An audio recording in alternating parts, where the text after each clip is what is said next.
2023 வந்து நானோ டிஏபி நானோ யூரியா நான் அதிகமாக யூஸ் பண்ணிகிட்ருக்கேன். ரிசல்ட்டு நல்லா இருக்குது, ஒன்றும் பிரச்சனை இல்லை. என்ன வித்தியாசம் உங்களுக்கு தெரியுதுண்ணா? வித்தியாசம் அது நம்ம கிரானுவலாக போட்டு ஆரம்பத்தில் போடுறதுக்கு இதுக்கும் பெரிய வித்தியாசம்லாம் ஒன்றும் இல்லை. ஓகேண்ணா.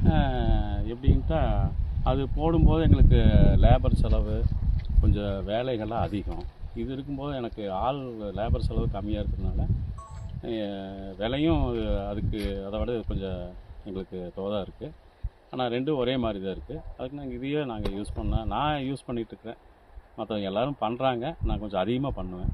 ஓகே ஓகேண்ணா. இதனால் வரைக்கும் எவ்வளோ பாட்டில் வாங்கி யூஸ் பண்ணியிருக்கீங்கண்ணா? இந்த வருஷம் மட்டும் நானும் டிஏபி கிட்டத்தட்ட தென்னை மரத்துக்கு இதுக்கு எல்லாத்துக்கும் சேர்த்து 50 பாட்டில் எடுத்திருக்கு. ஓகேண்ணா. நானும் யூரியா 40 பாட்டில் எடுத்திருக்கு. ஓகேண்ணா. அது இல்லாமல் சக்காரிக்கான ஒரு டானிக்கு அது வந்து கிட்டத்தட்ட 15-20 லிட்டர் பக்கம் எடுத்திருக்கு. இந்த 3 நான் யூஸ் பண்ணியிருக்கேன். ரிசல்ட் நல்லா தான் இருக்கும், ஒன்றும் பிரச்சனை இல்லை.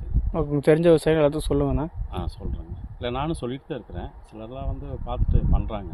ஓகேண்ணா. எல்லாம் வந்து பார்த்துட்டு சரி பார்க்கலாம் அப்படிங்கிற பண்ணுறாங்க. சரி அவங்கவுங்க விருப்பம். நான் எனக்கு நல்லா இருக்குது சொல்லியிருக்கேன். நானே முடிஞ்ச அளவுக்கு ரெக்கமெண்டேஷன் பண்ணிட்டு தான் இருக்கேன். சரி. இப்போ சமீபத்தில் வந்து ஒருத்தருக்கு 50 ஏக்கருக்கு நான் பண்ணி கொடுத்தேன். அவர் வந்து செகண்ட் டைம் வந்து கிரானுவல் கிரானுவல் வைக்கணும்னு ஆள் வச்சு அப்படின்னு சொன்னார். நான் தான் சொல்லி உனக்கு செலவு ஜாஸ்தி வந்து அந்த சீசன் உனக்கு ஈரம் வந்து இருக்கே இல்லையா, மழை இருக்கே இல்லையா, நீ இதை கொடுத்தீங்கன்னா உனக்கு எந்த கஷ்டமும் இல்லை அப்படின்னு சொல்லிட்டு அவர் வந்து நீ சொன்னது ரொம்ப நல்லதாக போச்சுங்க, நான் என்ன மாட்டியிருப்பேன், இது ஈல்டு வராமல் போயிருக்கோம், அப்போவே நீங்கள் மருந்து பூச்சிக்கொல்லி மருந்து கூட கொடுத்தங்காட்டிக்கு நல்லதாக போச்சு, எனக்கு வேலையே இல்லாமல் போச்சு அப்படின்னு எனக்கு கொஞ்சம் நல்லா இருக்கு. அவரே சொல்லிட்டார். ஓகே, எவ்வளவோ வேலை மிச்சம் பண்ணி கொடுத்த நீ அப்படின்னு எனக்கு கொஞ்சம் சொன்னார். அது பரவாயில்ல, அந்த ஃபார்மர் வந்து எனக்கு சொன்னார். இந்த மாதிரி இந்த பண்ணி மேம்மேலும் செய்யுங்கண்ணா. மேம்மேலும் இதை உங்களால் முடிய சப்போர்ட் இது பண்ணி கொடுங்கண்ணா. ஓகே ஓகே, ரொம்ப நன்றிங்கண்ணா.